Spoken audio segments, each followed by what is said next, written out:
Live. Yay. Okay. Yeah, we did it. Hello, ladies. Woo! I can't even believe we finally made it on. Not Jennifer, but me. I've had so many challenges this morning trying to get here, but we are here. So welcome. It is Monday, and it is Monday Mom's Mindset. I have my beautiful special guest here. I'm about to introduce you to, so I can't wait. So as you're coming on, let us know you're here. Also click the link up in the StreamYard, and it allows you to, because otherwise it allows us to see your name. Otherwise we just see Facebook user. So just give them permission so we can see who's making the beautiful comments. Otherwise we see, this is what we see, Facebook user. So hey, so anyway, welcome on. Glad everybody's here. Had so many challenges this morning. I can't even tell you, but you know why? You know why though, Taylor? It's because we must have some huge, powerful message. And so the enemy was just trying to shut that down. I have to agree with you, because usually, you know, if you read the book, The Obstacle is the Way. Yeah, I definitely think the obstacle was the way today. So, and I loved what you said, you know, we may be late, but it's going to be worth the wait. Yeah. Always. That's fun. Yeah, here we go. So ladies, I have an exciting guest here today, and I'm so excited to share her with you. And so, you know, I'm so blessed because I always just have these divine appointments and people just crossing my paths. And so I met this beautiful lady. I actually met her online, right? I mean, I know that sounds a little creepy, actually. We met online. But I reached out to her and I'm like, hey, we need to connect. And we started having conversations via phone. So ladies, don't be afraid to pick up the phone. Reach out to people and like have phone conversations. And like the first time we had a conversation, Jennifer, didn't we talked for like 3 hours. I think we've had several conversations where we've talked for like 3 hours. You're like my sister from another mister. I'm like, where have you been all my life, Taylor Thompson? I know. And like with all the brown hair and all of that stuff going on, I mean, like we probably could pass for sisters, right? We could potentially. You've got the pretty blue eyes. I've got the, you know, the brown, just the brown. Well, actually my eyes are green. So green, they're so pretty, whatever they are. Thank you. I actually thought that whenever I had my daughters, they were going to look exactly like you, that they were going to have dark hair and dark eyes, because their dad had dark. I mean, I had dark hair and their dad had dark brown eyes. So yeah.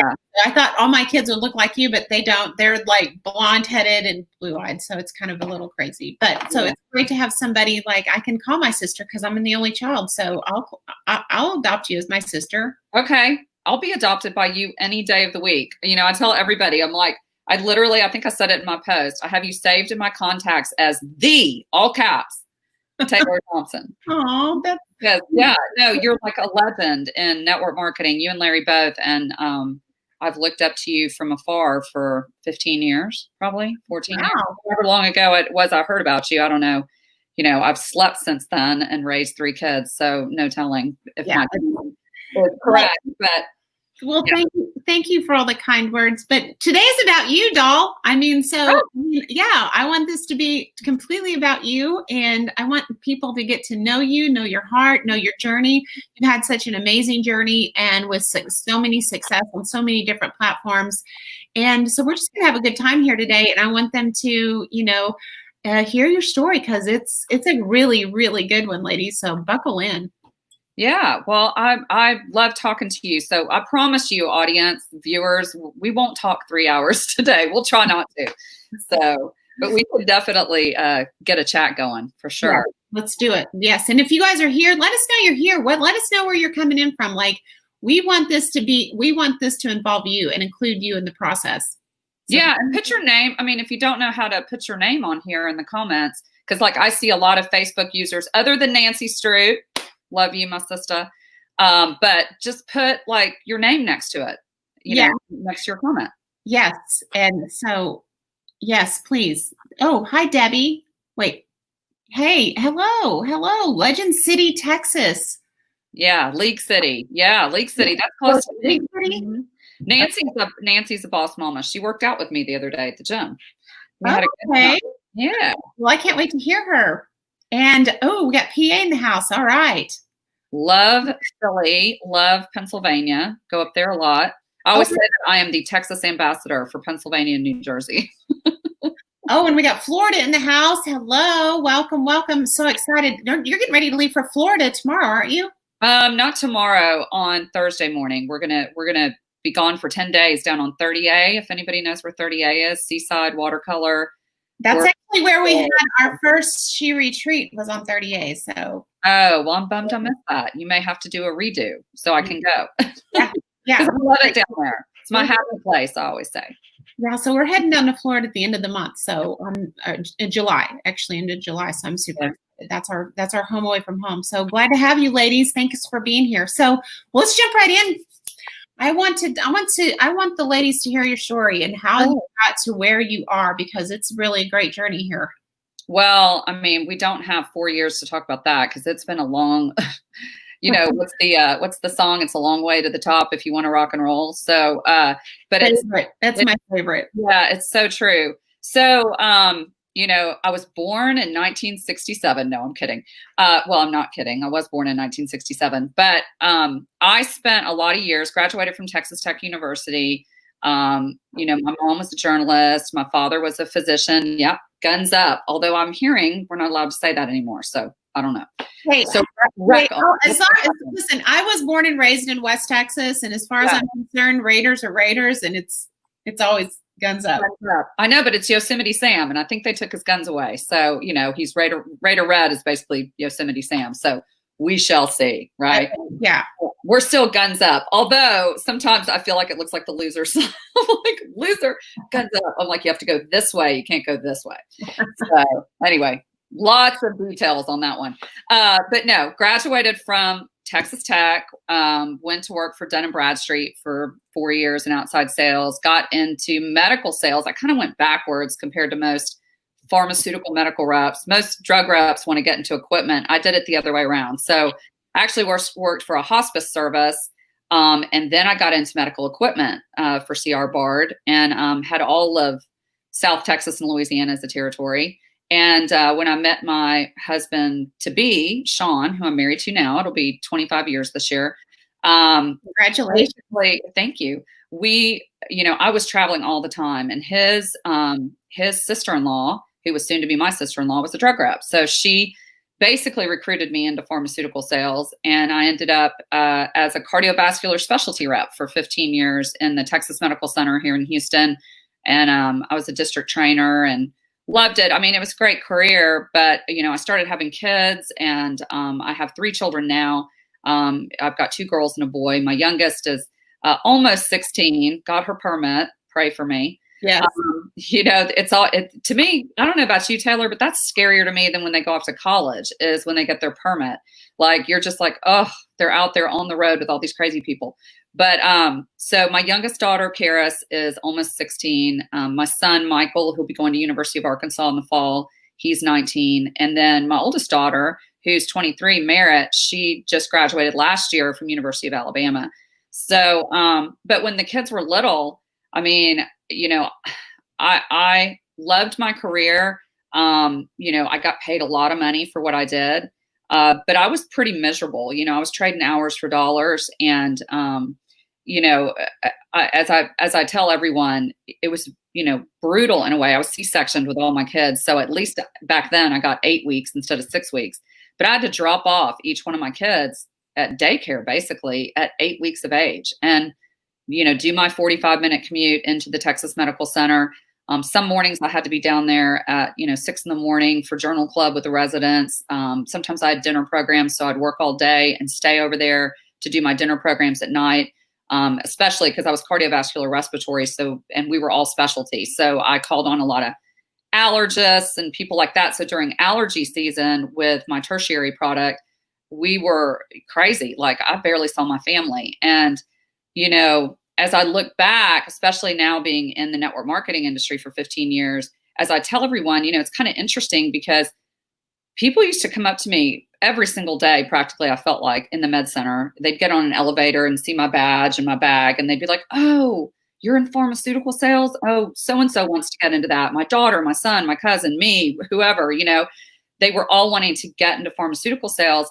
But I was like, man, it was a beatdown, And as I tell everybody looking back, I was trading all these hours for dollars, but really at the end of the day, if I had stepped off a curb outside of, Oak Wind Tower and got hit by a metro train down there, which happens a lot, my income would have just stopped. And all those years of hard work would have been for nothing, really. I mean, so we're sitting here talking about this, and my heart is like I can't even. First of all, I'm still you lost me, or you had me at dropping your kids off at daycare at 8 weeks old. Yeah.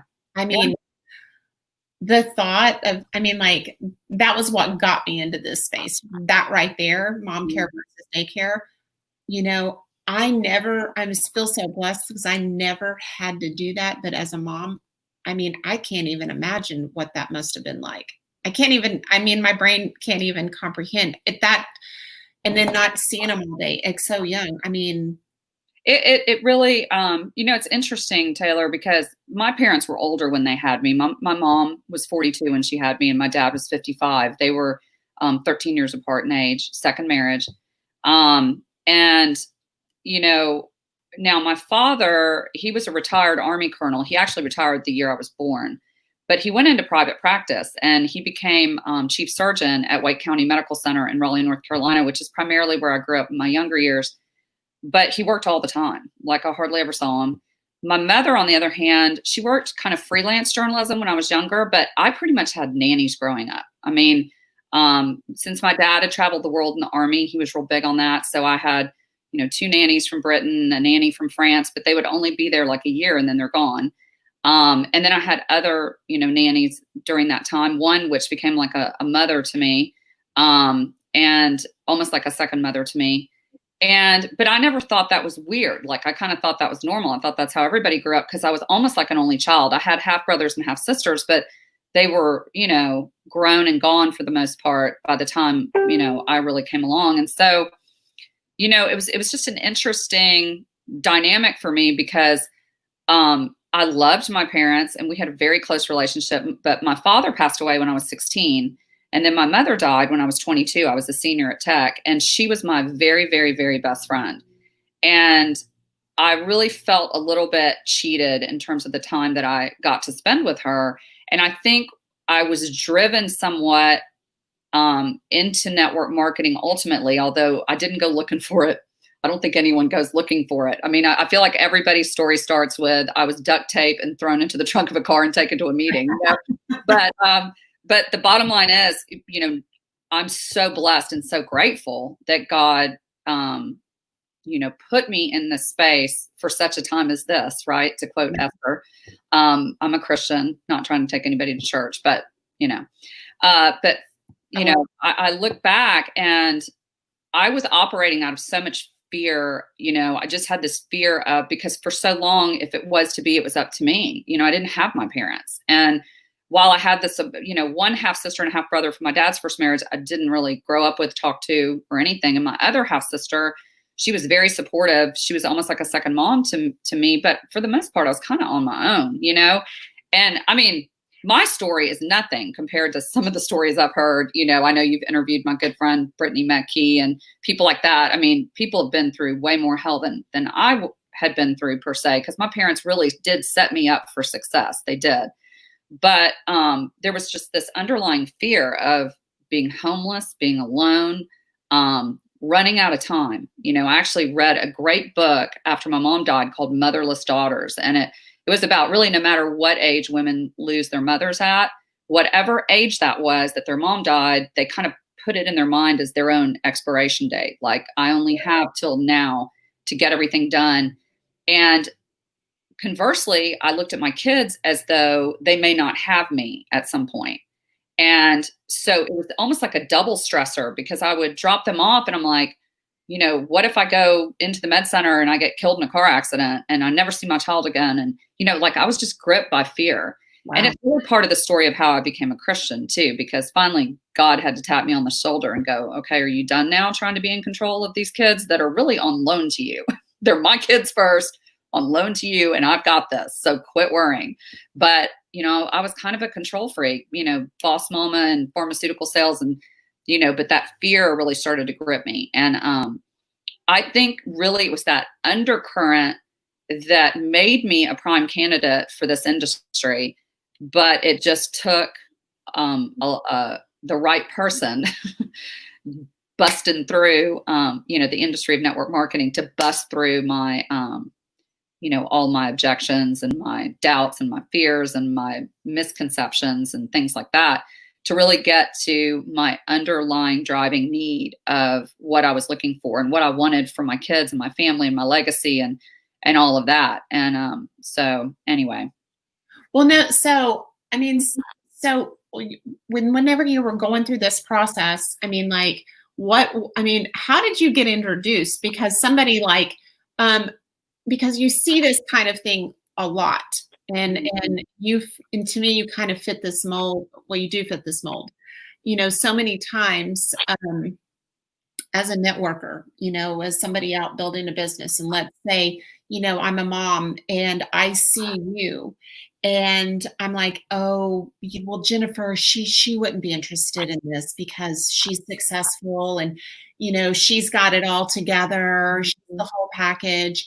And I think, that as a whole, like women in particular, I think we see that and then we put people in boxes and assume and take the decisions away from you because, you look like you have the perfect life. Everything's all together, not realizing what's happening on the inside, not realizing the stress and the strain, not realizing how much the time freedom that you're not being able to be with your children. The money was there, but to what cost? Yeah. Mm-hmm. What cost?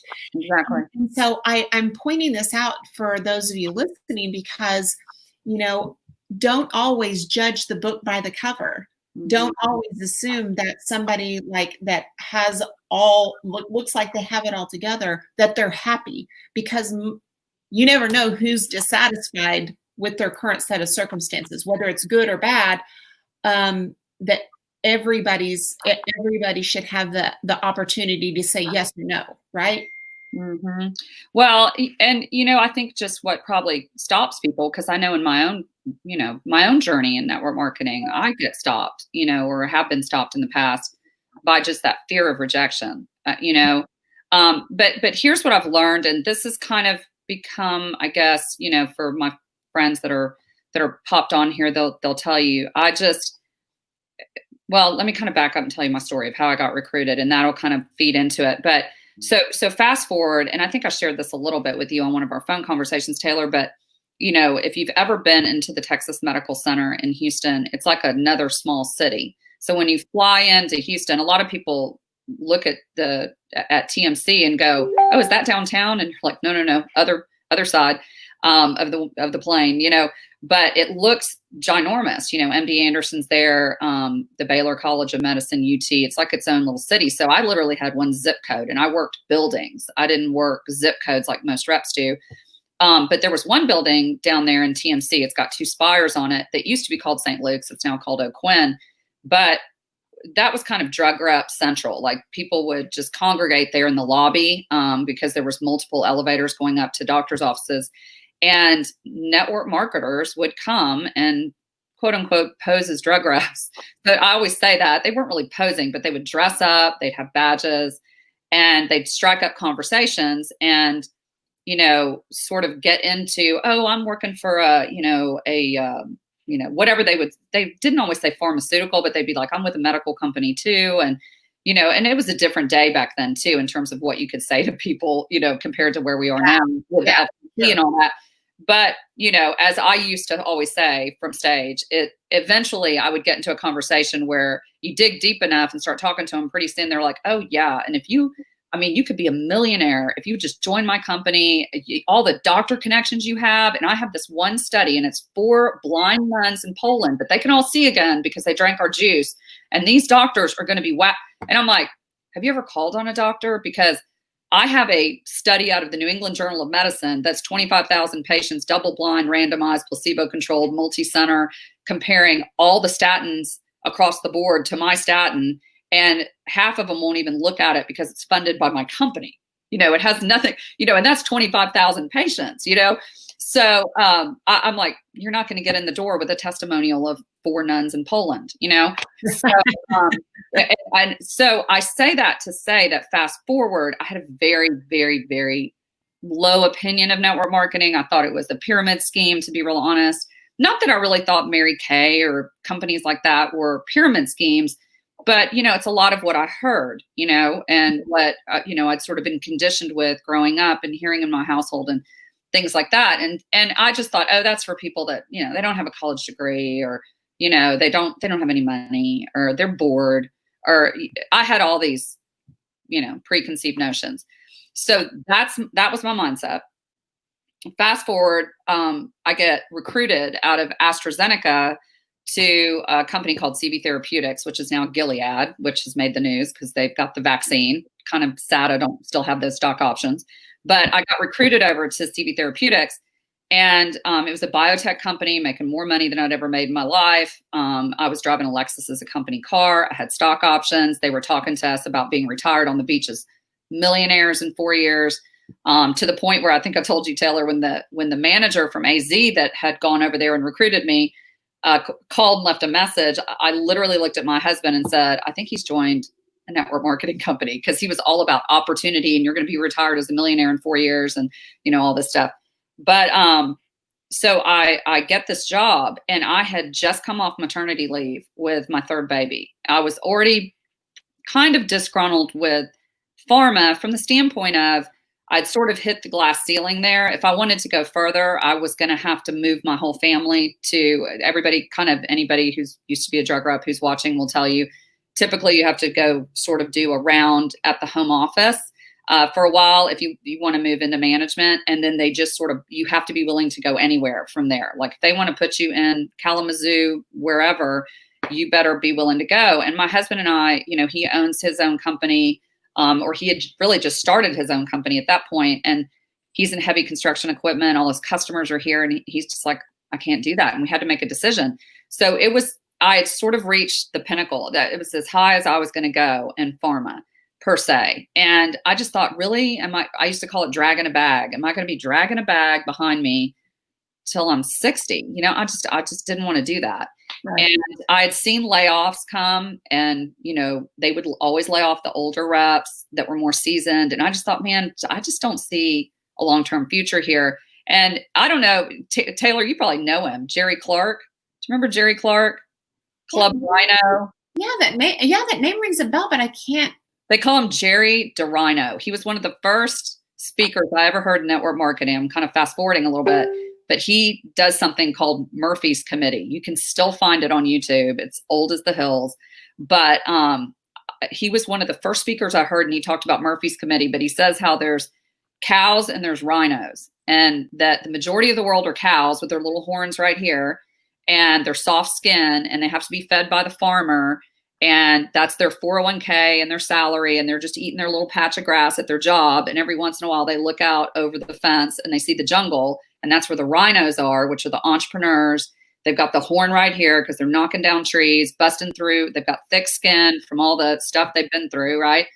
But he always says there's always a cow that has a little bitty rhino horn kind of sticking out that occasionally looks up into the jungle and goes, hey, what's over there? And I was that girl. I sort of made a side business out of recruiting people into pharmaceutical sales. I was kind of known for that I was the recruiter. I literally, because after a while, I was like, all these people keep asking me, how to get in. I'm like, hey, give me your resume. I'll refer you, if I believe your resume will line up. And after they'd been hired for 90 days, I made $1,500, which wow. If you're ever talking to a drug rep and they say, oh, I don't want to do that. I don't want to get, paid to recruit people or whatever, which we don't do that anyway in network marketing, right? I mean, it's really about people who want the opportunity. The rest is all customers buying the product. But I always tell people, well, you're probably already doing that. Do you get paid at your job if you recruit somebody and they get hired? I mean, because a lot of people have that system. So, I was that little budding rhino. And so I just didn't see a future long term. And so, but I'm at this biotech company and I'm thinking it's my ticket out. 4 years, we're going to get bought out. The whole board was Amgen and Genentech. They'd been doing molecular cardiology research for 14 years, never had a field sales force. And I thought, man, this is it. We're going to hit it big and I'm out. And I'd literally been out in the field. So, in training, I met a girl who later became my very best friend in the whole wide world, Denise Toot. Many of you know her who are watching. I can see a few of you guys' names. Amazing. She was the Dallas rep. And I had a lot of respect for her. She had an MBA. Her husband was like a private pilot. They were in real estate. And she was a top earner at Sankyo Pharma, got recruited over because that whole first wave at CV Therapeutics were all referral. It was almost like network marketing. They hired a bunch of managers who turned around and hired their top reps from Pfizer, Merck. Like our wave one class was like superstars. It was just all the Taylor Thompsons of the world, Ray Thompsons and Ray Higdons and Jessica Higdons. It was in the room. I was in awe. But it was that girl, Denise. So I'm out in the field for, I don't know, 2 months maybe. And my phone rang one day and I'm flustered. I am throwing a lunch on a cart. It's hot in Houston, Texas. I'm sweating. I'm trying to get into this office to do a lunch. My phone rings. I take it. It's Denise. I'm like, hey, girl, what's up? I'm walking into a lunch. And she goes, well, I need to talk to you real quick. I've got a business opportunity for you. And I went, okay, let me save you some time. I don't do business opportunities. Whatever potion, lotion, pill, juice, home decor, whatever you're selling, I will buy something from you. I'll throw a party for you, but I don't do business opportunities. I got to go to this lunch. And she goes, no, Jennifer, I'm telling you, it's crazy. You've got to hear me out. It's electricity. And I went, are you kidding me? I go, what kind of parties do you do for that? Do you like plug in light bulbs and turn on and off light switches? I'm like, oh, you have been scammed. And I said, I don't know how many thousands of dollars you put into this pyramid scheme, but you better get your money back. And she's like, no, you don't understand. It's only $300. And I'm like, Denise, I don't have time to talk. I got to go. I'll talk to you later. Click. Hung up on her. She did not give up. That girl did not give up. So, and she just persevered. So here's what I'll tell you. Perseverance, right? That's key. Persistence. Being willing to get into the fight if you need to. I'm not necessarily big, as I always say, I don't beg anybody to go get rich with me. I really don't. I'm kind of like, if it's for you, great. If not, I don't care. We're still friends, right? There might even be some people that are referred into your network that don't do network marketing and probably will never do network marketing. But, at the end of the day, she taught me a lot without even realizing she was doing it. And here's why, right? And I know you know this for sure, but because it's kind of common in network marketing, but this is kind of how I sum it up when I do trainings, is people are starved in one of 4 areas of their life always, every single person on the planet. They don't have enough time. They don't have enough money. They don't have enough relationship or connections, right? And then lastly, at least in the case of the company that I'm with now, I've realized too, usually people are starved in the area of health. They either they're not healthy, or somebody they know isn't healthy, or they're dealing with someone who's sick or what have you. And the other thing that they're starved in, and I'll add to this, is being recognized. Being recognized. I would totally agree with you on that. So there's number 5. Thank you, Taylor Thompson. Just like Ray Higdon uses their Thompson rule forever, I will say. And the 5th one added by Taylor Thompson is recognition. But I mean, if you think about it, like if you really think about it, there are a lot of people probably even currently in your company, in your circle, in your sphere, that probably came on because you patted them on the back, or you gave them some sort of, like, they were starving for some sort of recognition, attention, and they may never even do anything, but they just want to be around people that will acknowledge them, right? Well, and I think what you said is so powerful, and it's never really hit me, honestly, till right now. But, and I know you know this because this is what you're all about. It's why we're here today, right? With She Network. You're all about promoting people, but specifically for She Network, obviously women, building this tribe of amazing women who have each other's backs, right? Yeah. Who support each other no matter what, because that's so rare. That's rare. It's rare in general, but it can be very rare with women. That's just the way I feel. Agreed. But fast forward, here I was out there as a drug rep promoting products. And I do believe, God gives us all different gifts, right? He says we're really supposed to aspire to have all the gifts because we can have all the gifts. But typically, you have your own fingerprint for a reason. Nobody before you, nobody after you quite like you. So you have gifts and talents nobody else has. And I do believe God had technically given me the gift of evangelism in a way, but I was using it to promote products and pharmaceuticals, right? And then when I got into network marketing initially, because I think everybody, maybe not everybody, but I think most people join network marketing for the money. They see the money and they're like, "Oh, I need that extra stream of income," right? My plan B. Right. But I think what keeps people like you and I here long term is the people, the lives that you change, the people that you get to recognize, that you get to pull up and say you're worth it and shove them into that spotlight in a way to where they're like, wow, I am a world changer and I am amazing. And I never knew this 10 years ago, or whatever. And it's that gives me chills. That's the stuff, I don't know. I can. No, I can be better than our CEO and I call him, he's like my brother, but he's also a mentor to me. He's always in the back of my mind going, "Oh, Jennifer, don't say that." But I'm always like, it's like the crack cocaine of network marketing. I'm like, that is what keeps you in this, keeps you coming back, is the lives you change when someone stands up in the spotlight and it's not on you, it's on them. They're being recognized.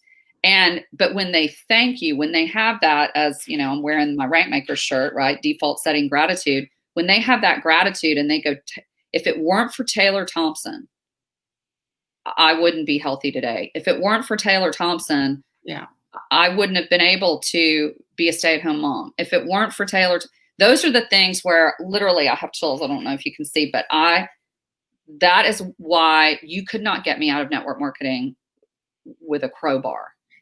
This right here, Jennifer, is so true. And here's the thing.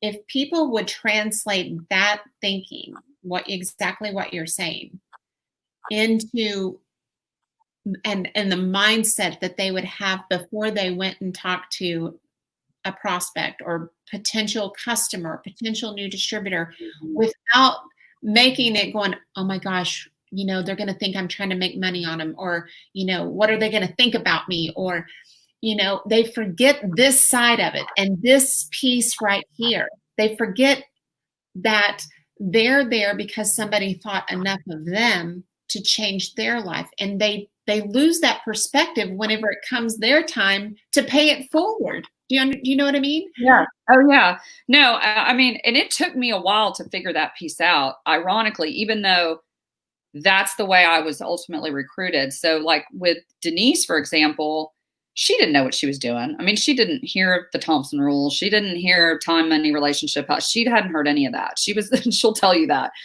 but she did it without even knowing. And she ended up being my biggest story for a long time in the trainings that I would do on quote unquote recruiting or sponsoring. Right. So basically, she kept going at me from the money side, but what she started to realize is, did I need time freedom? Was I starved for time? Absolutely. But did I believe that network marketing would give me time freedom? No. I had too much disbelief, because I personally at that time had never met anyone who was retired in network marketing, right? I hadn't met anyone, no one. Right. In fact, I only think I had one friend that was really, doing network marketing and making so income from it. So I was just very negative about that piece. So she didn't go after me on that. She didn't go after me on money because she knew I made a lot of money. We both did. We had a huge package, in terms of salary and bonuses and cars and insurance and 401ks and stock. She didn't even talk to me about money. So where she got me kind of was on relationship. She knew I was super passionate about my church. And it was actually, she was a good listener. She overheard a conversation, which my husband, Sean, hates the story because he's like, every time you tell the story, Jennifer, 14 people want to witness to me about tithing, because because she had overheard a conversation when we were in training for CV Therapeutics, where my hair's doing something weird, where basically I was on the phone. He had gotten a pledge card in the mail, and I put us down for an extra $250 to $300 a month for our church's building campaign, because we were meeting in a school. Were trying to buy 16 acres to build a church, or they had bought 16 acres, but we're trying to build a church. And I snuck it in there that we were going to pledge an extra $250, $300. Well, it showed up in the mail while I was at training, and he was not happy. We tease Sean. I always say he's so tight he squeaks. We call him Squeaky. So anyway, Squeaky calls me, and he's like, "What? Why did you put us down? Blah blah blah." So she overhears that and kind of filed it away. And man, she pulled that out. She said, "Listen," and it was also her posture. It was kind of, she basically let me know, this is the last time I'm going to talk to you about this. She said, "I've already talked to another friend of ours that was with CV Therapeutics, who I had recruited over with me. I had told George Hill to call him after he called me. So this guy, Doug, and we had all been in training together. So she said, I've already talked to Doug about it. He's in.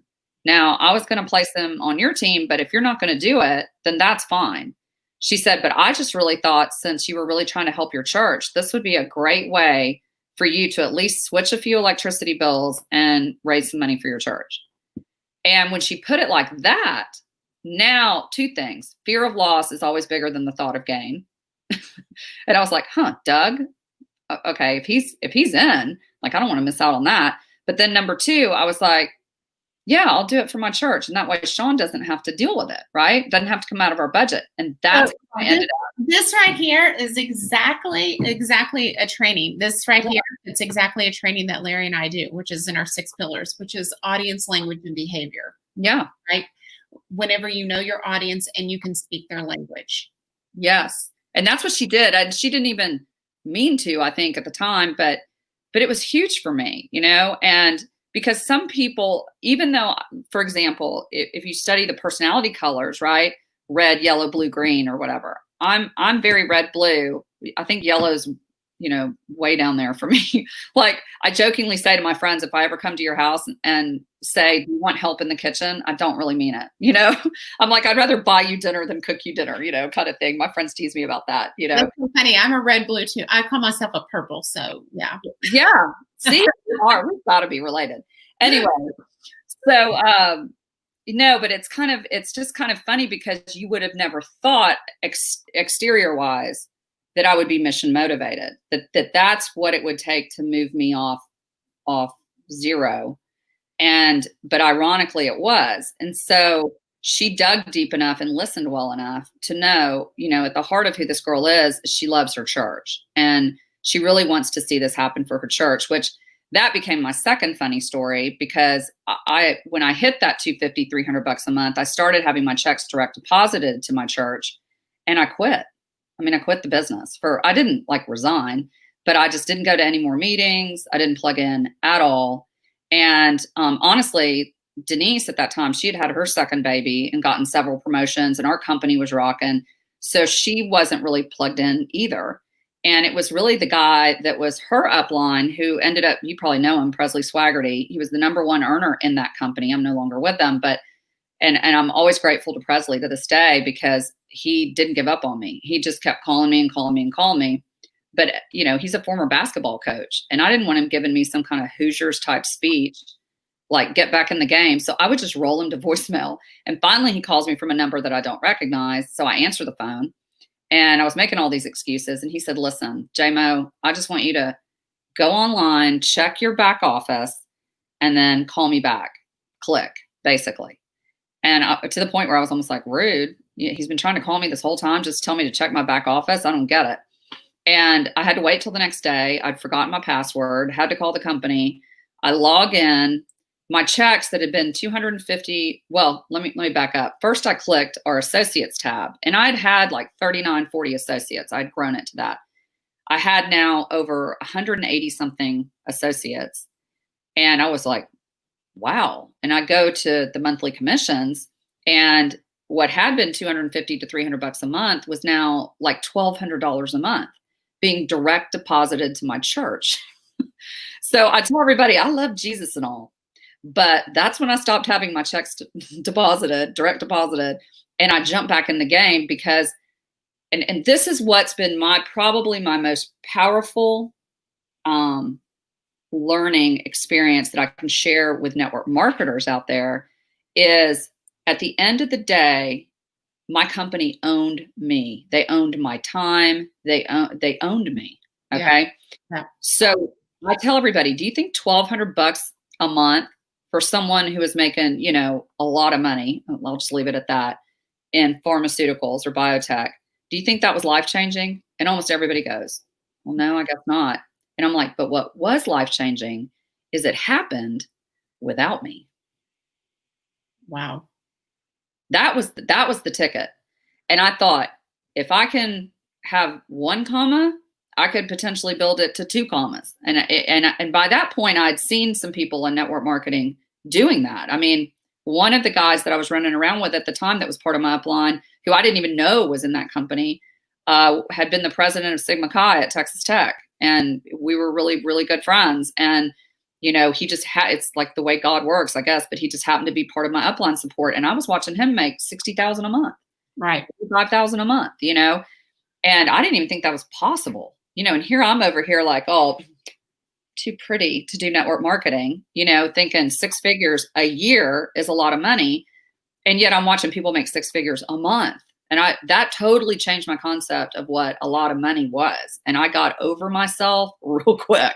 I mean, humbled me to the core, and really set me on fire to free people from not owning their life, because it wasn't even just that it happened without me, but it's the fact that it was willable, sellable, transferable income. That if I stepped off a curb in the med center after a doctor's appointment and got hit by a train, my income didn't stop. My checks in network marketing would still go to my family. Yeah. And I was like, wow, I am in, because as my good friend Steve Fisher years ago, which you may know Steve. I know Steve. Yeah, I love Steve. He's such a great guy. He used to say all the time, I don't mind working hard. I just don't want to work hard for the rest of my life. I want to have my time back, and I want some legacy income. And that stuck with me, and so those 8 years with my first company, I always say they were my first love, because I learned everything there. I failed my way to the top there, made a lot of mistakes, and really got to another epiphany later on that I think really pushed me forward. And that was when I finally realized that any lack of success that I was having hitting the very, very, very top level in that company was not because of my upline or the product or the company. I finally had to take a hard look in the mirror and say, it's because of me. I got to work on me. I got to personal development, personal growth. This is, that's such a great epiphany to come to, though, Jennifer, because, so many times it's so easy to put the spotlight on someone else, something else. I always say it's the 4 stages that every distributor goes through.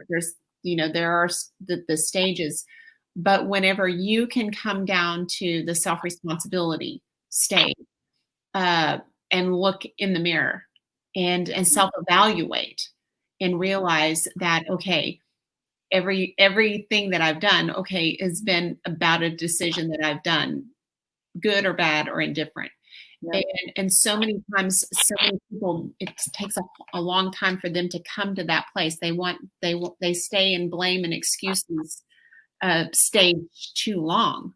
So I think that's really great. So that you came to that on your own. But so how did you, because, you did really great. That was like your training ground, and you go and you're not with that company anymore. You transitioned out of there to become the number 1 earner of the company that you're currently with. Mm-hmm. Let's talk about that for just a minute, because that was a big transition. That was something, that had to have been very hard emotionally.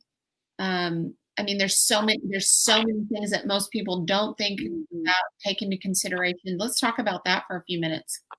Well, there were a lot of factors that led to my decision to go, and there's not even really one story to it. I always say, just to be real transparent, it depends. Like if I'm standing on stage for the company I'm with now, I really talk about, part of it was the credibility of the person I was following, right? And their impact on my life and how they mentored me and were authentic in my life and stuck by me through some bad patches. None of us, in fact, I feel like I've said it a million times today for some reason, but I keep telling people there's no such thing as a smooth mountain, right? To get to the top of Success Mountain, it's going to be some, hard, rocky, dirty, getting your fingernails dirty climb. And, I went through a lot, not even just, with the company, but personally, professionally, the transition from being a high paid, as Jerry Clark would say, cow in corporate America to being a rhino in the jungle was not an easy transition for a number of reasons. Because you have that transition, which all my friends back at the med center, when I went into pharmaceutical sales full time, when I finally made that decision, which PS, by the way, I did it way too early because I didn't understand the comp plan well enough to understand this.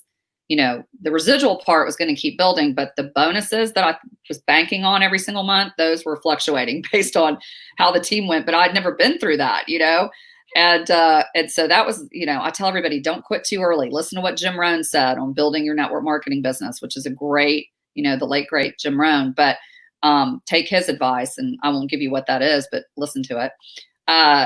But I quit a little bit too early. So there were some struggles. And plus I had to hear all the chatter from, the med center, which was Jennifer, quit her pharmaceutical job to join some pyramid. That's literally what they were saying, and so that was brutal and that was hard, but, new levels, new devils, right? So the higher, as Logan Stout, I got to give this man credit, told me one day in a deep conversation in some struggles I was having dealing with success. People think success is going to be super easy, but there's a lot of really tough aspects to it that I think emotionally and leadership wise, I was not prepared for. And I'll never forget him looking at me and saying, J-Mo, the higher you climb, the stronger the wind blows. And it was true. That's so great. That's so good. Yeah. And when I left to follow him, I was met with opposition like I'd never seen before. And it was difficult for me because my former company was almost like family. And I'm still family with a lot of those folks.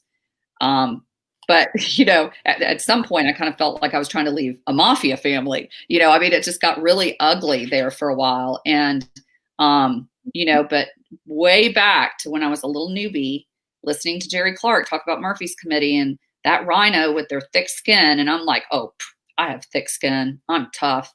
No, you don't really realize how thick your skin needs to be until you're way down the road and you've got people saying things about you you can't control, the rumor mill you can't stop, going after you from a business perspective. I'm very transparent about the fact that my former company, they filed or tried to file, they never were successful at it, but they tried to file a TRO against me for $100,000. They were accusing me of things I didn't do, which as a Christian, that's where I had a lot deeper walk with the Lord during that time because, Christ went through the same thing, right? He was betrayed. He was, and I think in our human nature, our fleshly nature, we have the tendency to want to defend ourselves because whenever people say things that aren't true or they're making accusations that are so far off the mark, we want to fight, right? Or defend. And it's really hard to trust God in the process and really trust that He is your vindicator and trust what the Word says, because in the natural, that's a natural response for us to do. But, when you're in the middle of it, especially. So it's being able to stay the path, to stay the course, and to trust the process and realize that, God works for the good, right? He works for the good who love Him and are called according to His purpose. And so whenever we stand on the Word, that really easier said than done when you're in the middle of the storm, right? Well, I had to remind myself over and over, the scripture says that He will fight your battles for you, not with you. It doesn't say with, it says for. And And I'm a fighter. I mean, I'm a warrior. There's people in my company, they tease me and call me Wonder Woman or whatever. And I can get like that. I can be warrior. Like I'm going after things like Wonder Woman, like I remember when I saw that movie and she comes up out of that foxhole and she's, and I'm like, that's me. I'm like, I know the deal. I mean, like my kids always say, that they've made the comment. They go, well, just so you know, like if you've ever done anything bad to me, my mom doesn't like you. And so that mama bear, right? That mama comes up with this. It's a natural. Well, and Taylor, I don't think you get to the level that you are, for example, if you weren't a warrior. I mean, you have to be a warrior for truth and for what's right and for people to be successful. Like, for example, way back when I was a drug rep, we were like, oh, look at those pink Cadillacs for Mary Kay. Ha, ha, ha. What I've realized now, fast forward, if somebody's driving a pink Cadillac, they've helped a whole lot of people. That's a servant heart right there. Somebody driving a white, is it Mercedes for Arbonne or whatever? That's a servant heart right there. Like whatever your thing is, don't laugh at that. That person, it's not that they've made a lot of money, because in our industry, which I had all backwards before I got in it, is you can't get there. You cannot be successful. You can't make a lot of money unless you help a whole lot of people be successful and make a lot of money too. There's just impossible. The measuring sticks, the accolades. I mean, like those. I mean, those things are measuring sticks as to how many people you serve, right? Yeah. I used to run around back in the day and, not trying to get political at all. We don't go there. But back then it was a huge book for me. It was called Why We Want You to Be Rich by Robert Kiyosaki and Donald Trump. And it was an interview by Sharon Lechter interviewing them on their different ways to build wealth. And there was a lot in that book, about investing and, how you should run your 401k or your IRA or whatever. But then there was this whole chapter, right? I think it was chapter 26. I think I still remember it. And it said, why we recommend network marketing. And one of the first things in there is they show a flipped pyramid where the fat side of the pyramid's at the top and you're down here. And I was like, whew, Lordy, is he right? I mean, everybody thinks, oh, you're the number one earner, Jennifer. You're up here and you've got all these, like minions working for you. And I'm like, are you kidding me? It's the other way around. I go to work for all these people up here. Like my phone doesn't stop ringing. I'm on three-way calls. I'm getting in the, ditches with them as best I can. You try to, in fact, that's the part you don't expect when you become, when you become that person is you like, boy, talk about giving Presley Swaggerty. I need to write that man a thank you note because like I just took for granted all the stuff he did and had to deal with, and well, and most people don't realize, I've always said that the bigger the check, the bigger the problems. Yes. I totally agree with that because you try to be there for everybody, but you're only one person, and that's where you really start realizing your weaknesses. At least I did in terms of systems, getting organized, taxes, right? I mean, through this industry, I found Courtney Epps, who has been a lifesaver for me. And I'll just say a little plug here as a member of the She Network. She has a special that she does for the members inside the She Network. So yeah. Awesome. So, yeah. Well, I've referred her to in fact, it was kind of funny because I honestly have never met Courtney in person either. I saw her on an interview that Ray Higdon did with her at the Top Summit. And at the time, my husband and I were trying to figure it out because he owns his own heavy construction equipment company that's exploding. And, I've got my business, right, too. But, I had the same accountant since my parents had died back when, since 1989, since my mom died. Mm-hmm. And my sister had used him because he was her accountant when she was executor for our estate. And I had just used him the entire time. Well, he passed away in 2015, which we just launched ID Life in, 2015 for the most part, 2014. And so here I am suddenly like making all this money and I don't have an accountant, So it's, it was trial and error. And anyway, fast forward, we finally found Courtney, which I'm like, oh my gosh, girl, I wished I'd found you, 6 years ago. But yeah, she's amazing. She's been a lifesaver. She is amazing. So Jennifer, so tell us, what are the things, and through all of this stuff, what kind of wisdom would you share with the ladies, with the experiences that you've been, what things, if they're, what would you want? Because, we're talking about sharing her excellence here, right? So we want to give them some, some wisdom that they could apply to their business today. What would that look like? Well, I would credit a lot of my quote unquote success, if you want to call it that, to the tribe around me, to networks like this, I have a really, I think we talked about this, Taylor, but I have a really tight group of girlfriends that we jokingly call ourselves the Rebel Road Sisters. But, some of these ladies I've known 20, 25, 30 years, some I haven't, right? Some are newer friends. But I will say this, I think it's important as women, because women, we need support. We need love. It's kind of it's like even in the Bible, I always say that scripture gets so misconstrued where it says men or women submit to your husbands and then husbands love your wives. He's not commanding that. He's just saying that's how these two types feel loved, right? Men like to feel in charge and powerful and manly, right? And women, they need to feel loved. And I think we need that even in our girlfriend relationships. We need women that we know have our back no matter what, that we can count on, which is why it's so awesome that you've built this network, because I know you, I've gotten to know you, and I know the foundation that, what your heart is for this network. That's huge. Probably my big thing though, is just never stop growing. I mean, never stop growing. I had a really bad case of thinking I knew it all. I'm the first to admit it. I should go to I don't know if there's a know-it-all anonymous, but I was there. I'd be flicking my beck going, hi, I'm Jennifer. I was a former know-it-all, because I really thought I knew everything. And we don't have enough time in the show to go back to why, I was like that.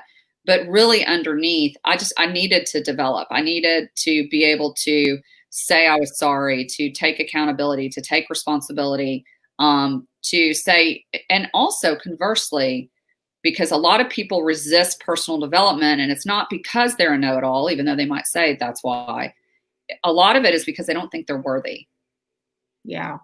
When you really get down deep and dark into it, they don't think they're worthy, or they don't think success is destined for them. No, I'm not good enough for that. Okay, so you really tapped it right there. Yeah, you really tapped it, because I mean, to me, that's one of the biggest reasons for creating this space. Because I got a hair stuck on my lip. I do that all the time. That because we had this conversation that we are guys, girls. You and I, we talked about how. As we were growing up, it was hard to have girlfriends because they were so predictable in their behavior and their cattiness and everything, that, and I mean, I was bullied, 90% of the days that I went to school I mean, people don't know that I'm 5'11". I was, they teased me about my curly hair and my height. Right. Mm-hmm. And so I became like you, it was easier to have relationships with guys because there was not all the drama. There wasn't, I mean, they were genuine, right? They knew to be pretty authentic. And they're blunt. I would walk out to my guy friends and say, what do you think of this outfit? And they're like, oh God, no, please don't wear that out. That looks horrible. Whereas girls will be like, oh, yeah, it looks okay. And then they're over there going, did you see what she's wearing? Yeah. I was like, I'm not doing that, Yeah. So I want somebody who's going to be honest and blunt. And if you're mad at me, say so. And, let's duke it out and be done, or whatever. And so I wasn't getting that from women for a very long time. That's not the case now, but, for a long time it was. Well, and I appreciate you so bringing this up, because I think that this kind of community for really women to really like support each other, like cheer you on, like I'm really authentically happy for you, because and create and going against the grain and creating a different dynamic and creating a way that women are confident enough in themselves that they could truly say, your hair looks amazing, oh my God, I love your outfit, I'm so excited for you that you ranked up even though I didn't. I mean, because I think they hold back because they don't have the confidence in themselves. They don't believe they are worthy. They don't have the belief system that they're good enough. And so whenever you surround yourselves with women in this space, that sometimes whenever you can see it for them, right? You can encourage them. Well, and I think too, like, and in fact, I was sitting here because we were talking about it before we went live, but there's a lot of books that I read that changed my life. I always say Rich Dad, Poor Dad, probably second next to the Bible, changed my life initially the most.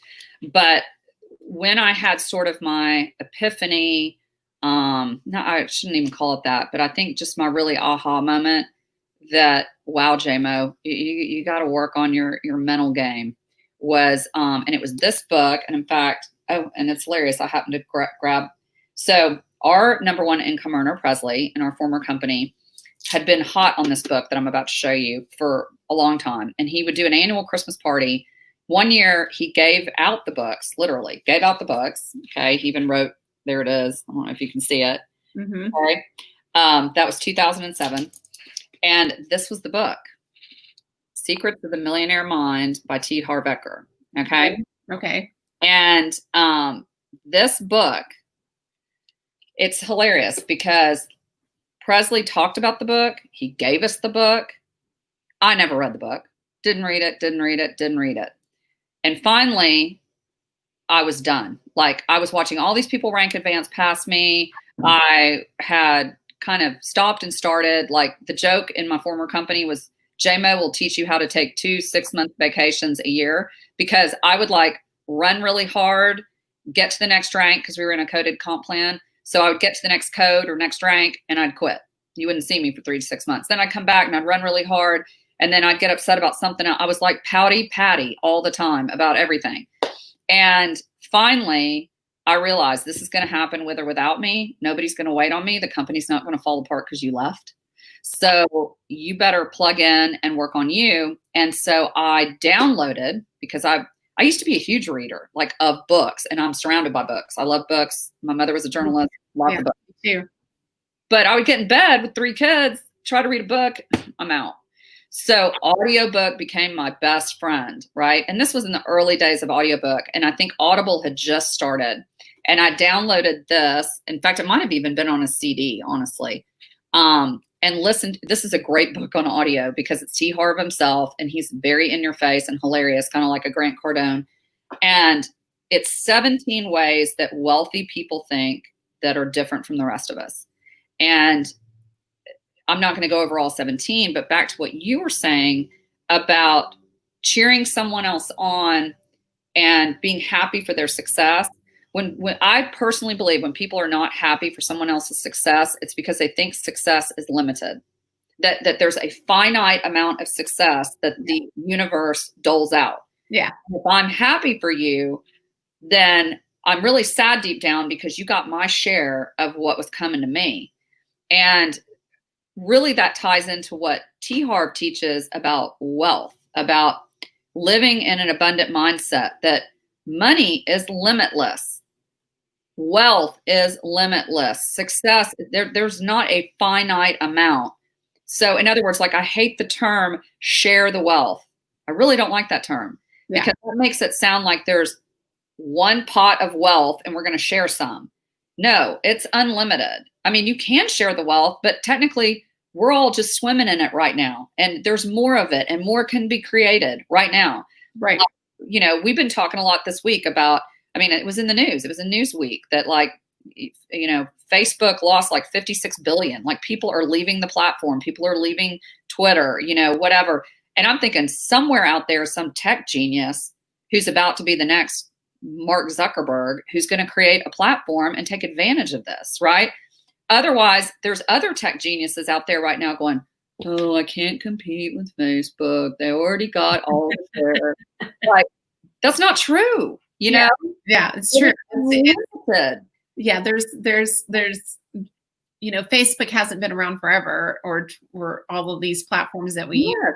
Somebody had to think about it, right? Think about it. The first internet server was AOL. Like I actually met somebody the other day that still uses AOL, but who uses AOL? Everybody's on Gmail now, or whatever. But Google wasn't even a twinkle in somebody's eye when AOL came, to you. I don't know.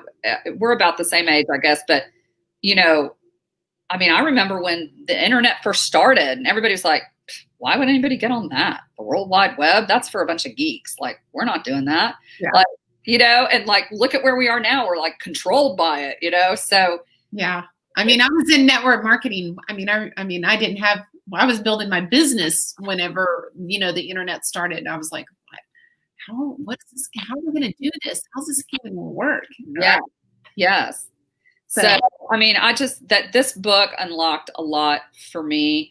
In fact, I kind of have a funny story. If I ever get to meet T. Harv in person, I'll tell him the story. But what impacted me the most, and mainly because I was making fun of it, and you'll make fun of it too if you listen to the book for the first time, but he literally makes you point to your head, touch your head, and say, I have a millionaire mind. And then when you find money, he gets into the, talk about finances and money. When you drop, like, for example, he basically says, if you find a penny, don't just pick it up, stick it in your pocket. You want to touch your head and say, or actually lift up the penny and go, I am a money magnet.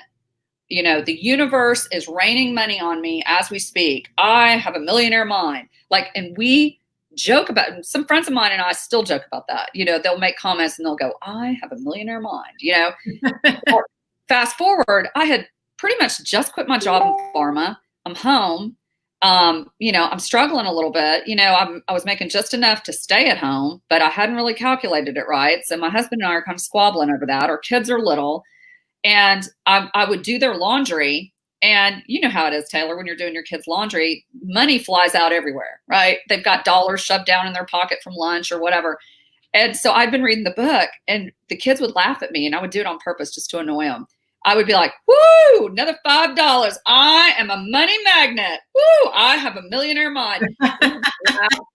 And so back then, Sean and I would kind of, he'd be like, I don't know why you're doing this network marketing thing. You just need to go back into pharmaceutical sales. Come on. You're, blah, blah, blah, blah, blah. And I would say, you just wait till I'm making, and I would say this number, X number of dollars a month. I would say it every single time. Okay. Fast forward, because T. Harv's real big on the universe is listening, which I'm really like, for me, it's God's listening. But fast forward, I come out of the gate, number one earner, ID Life. I was just as shocked as everybody else. I was like, woohoo, because I kind of did it for a lot of reasons. I worked my tail off, because I had something to prove and all that. And then they're like, you're number one. And I'm like, I am? Oh my gosh, I better learn how to be top earner, because I'm not, I didn't have rank makers back then, or your academies and trainings back then. And so I was like, I got to figure this out real quick. So, but fast forward, it's so funny because I get my first check in the business for 12 days. Right. And it was a lot. Okay. I'll just put it that way, more than I'd ever made. And then fast forward, what I ended up averaging that whole first and second year pretty much was almost exactly the number I used to throw out to my husband when we would have our little, like, will you just wait till I'm making X amount of dollars? And when we looked back, for tax purposes and stuff, on average, what I was making, that was the number, to the point where I'm like, darn it, I should have said, I want to make $4 million a month. You just wait till I'm making $40 million a month. Yeah. I'm like, whatever God heard, that's exactly the number he gave me. So I'm like, ooh, it's in the details. Like, be very specific when you're praying, or putting that out there in terms of what you're telling your subconscious and your conscious and the whole ball of wax. So that's awesome. That's awesome. And I love that, how that manifested for you. Yeah. So, I mean, I know that you're going to be doing, because inside the network, we're going to have a master class. So maybe do you know what you're going to be teaching the membership, the ladies in the membership? Do you have any idea? No. Are you talking about in here? No. What am I teaching? I don't know. You're going to be teaching something that you're excellent in. So I'm in whatever it is, just so long as it's something I know about. Okay. Not accounting. That's fair. That's fair. Yeah. Well, we've gone a little bit over our time, but do you have since you talk about T. Harvey Eckert, Yeah. do you have a favorite quote or anything that you like or you use as your stand-in? Well, my quote, I do love quotes, but I'm a scripture girl. And in fact, my team name in my old company was Team 320. And it was Team 320 because my favorite scripture is Ephesians 3:20, which says, now to him who can do exceedingly and abundantly more than all you can ask or imagine, according to his power that is at work in you.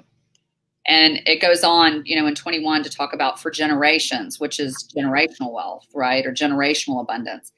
But that scripture is so jam-packed, in my opinion, of greatness and development, because it says, first of all, it's about giving credit to someone other than yourself, right? Now to him, not me, to him, who can do exceedingly and abundantly, right? So if you think exceedingly and abundantly, like you're just swimming in it, things are just overflowing, you're pouring a cup of water, it's going everywhere. Exceedingly and abundantly more than all you can ask or imagine. Now, ask, I get it. Imagine, I'm like, wow, I dream pretty big, God. I'm just saying. So, but you can do more than that. You can be more excessive than that. You can blow my mind no matter how big I dream. Love that. Right? But it's according to his power that's at work in me. So the reason that resonates with me, Taylor, and you may not even have time for it, but I need to find the magazine around here. I should have had it at the ready. But when we first launched Stream, my old company, not the company I'm in now, they did a cover story, D Magazine, and it was called The $1 Billion Startup. And here's what was interesting. I was still in pharmaceutical sales. I was in biotech sales. And I get a phone call from Daryl Smith, who I adore, love Daryl. He's still in the industry floating around out there in corporate. But Daryl calls me. He was our director of field development. And Daryl says, JMO. I go, yeah. And he goes, remember that event? It was the very first event I'd ever spoken at. He said, and it's the tail end of like a recognition parade. And they just dinged me to be the last person and say a few words, right? Never been in a spotlight like that. Never been in front of thousands of people like that talking, super nervous. And I forgot my entire upline's name because they were all like soap opera names. Leslie, Logan. I'm like, I couldn't remember that. So I froze like deer in the headlights. And they were like, they hand me the mic. And I was like, I go, I just have to give thanks to my upline, Jesus Christ. And I walked off the stage. Okay. So anyway, and it's not funny. I mean, he is my upline technically. So fast forward, apparently there was a reporter from D Magazine there who had done this huge article on Stream.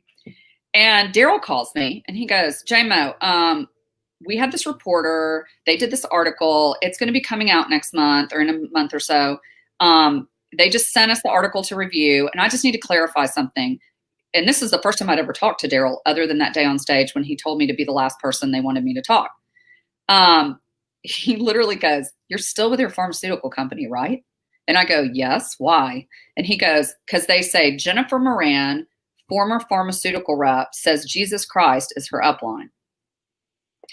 And I go, Daryl, what context is that being used in? Are they making fun of me? And it was a little tongue in cheek. They were it was a positive article. We used to use it in our presentations, but part of it was a little sort of making fun of the crowd. Like, yeah. They talked about a school teacher and a basketball coach and all this. And I'm like, oh, no. They can't put former and they can't put my name in it, because if my company found out I'm doing something on the side, I could get fired, right? He's like, all right, well, I just wanted to double check. I'll let them know. Fast forward, Taylor. I apparently, I've had done well in my territory for CV Therapeutics. They called me one day and they said, hey, we want to fly you to our big managers meeting that we're hosting at Las Colinas in Dallas. We're going to have a few reps that are killing it out there come in, and we're going to put you up at the hotel. You can either do spa or golf.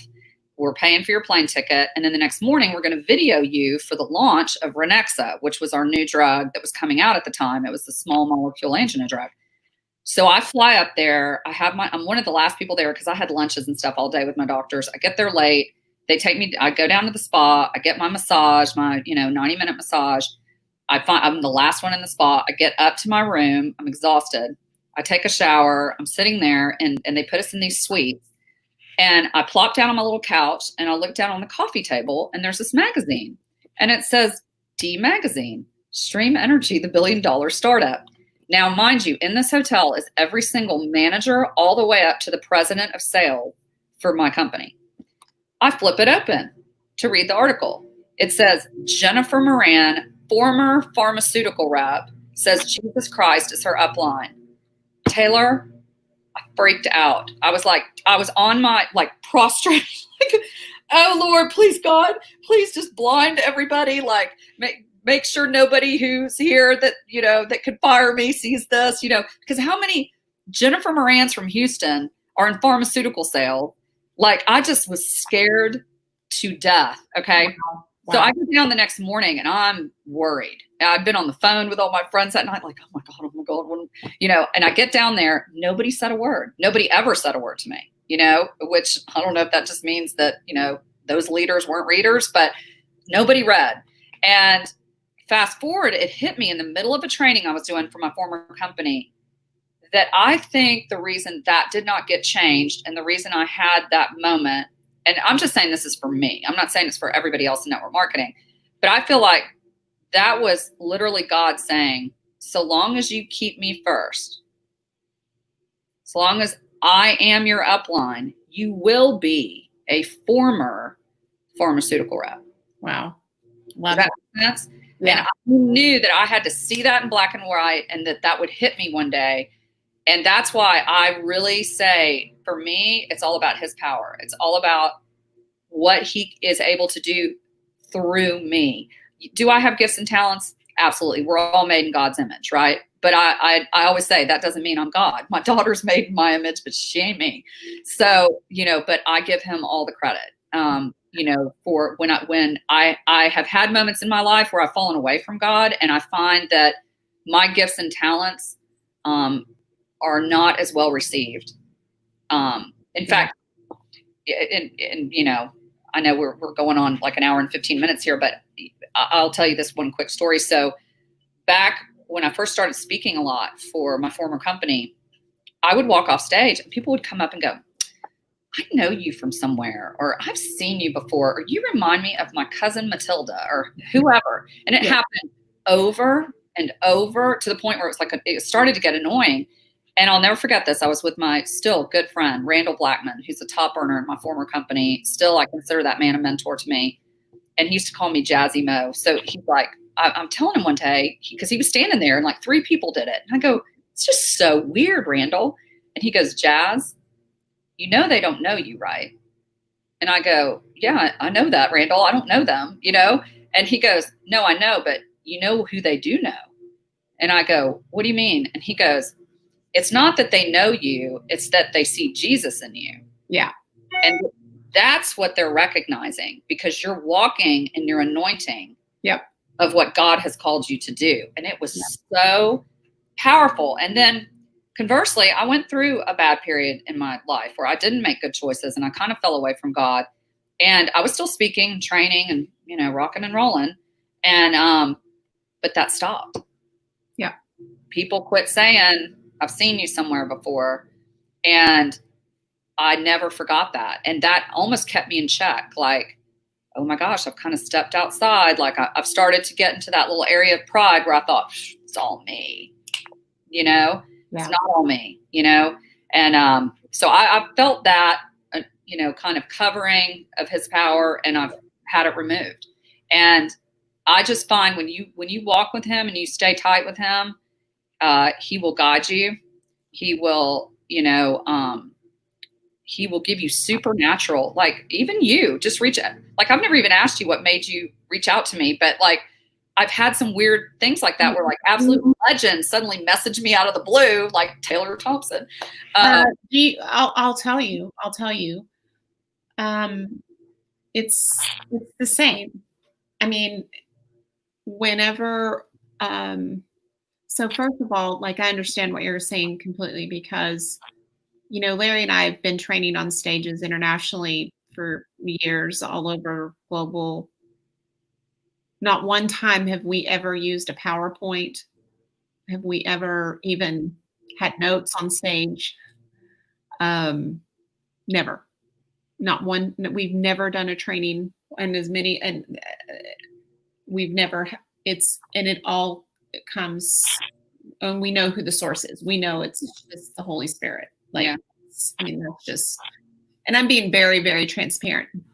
And so, but it's the same way I connected with you. Whenever I'm,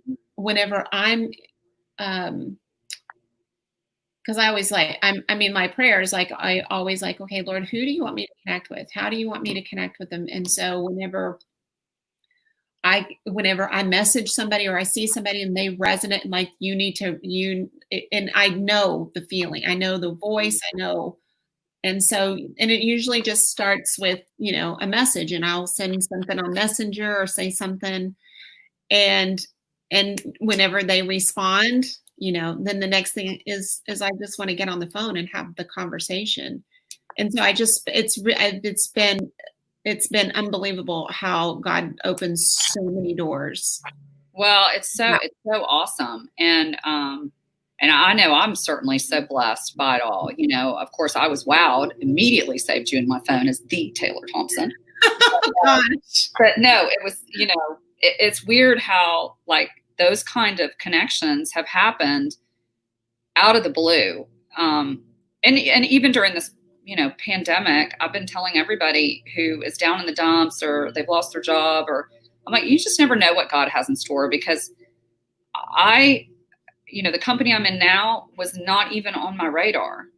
Like I would have, if you had told me, and at the place I was at the time, just months before that, I was really in this deep kind of, it wasn't dark, but I was just really in this place where I knew I needed a change and I needed to make a transition. And there were things I needed to do for my family and for me. And I didn't like how much I was traveling and I was gone a lot, opening up other states. And I thought, man, this is exactly, it's almost like I'm back doing pharmaceuticals. Like I'm not seeing my family. And what is, you have those kind of checkpoints in your life where you kind of go, wait, what am I doing again? Yeah. And that's the way it was for me. So, but I find when you just really trust him, I heard Beth Moore say, in fact, it was kind of funny. I don't know if you ever did a Beth Moore study, but I don't even know what study this was, but she talked about going out one morning in her neighborhood for a jog, and it had rained. It had rained really hard. And she says that she has this big lake in the middle of her neighborhood, the fountain and all that.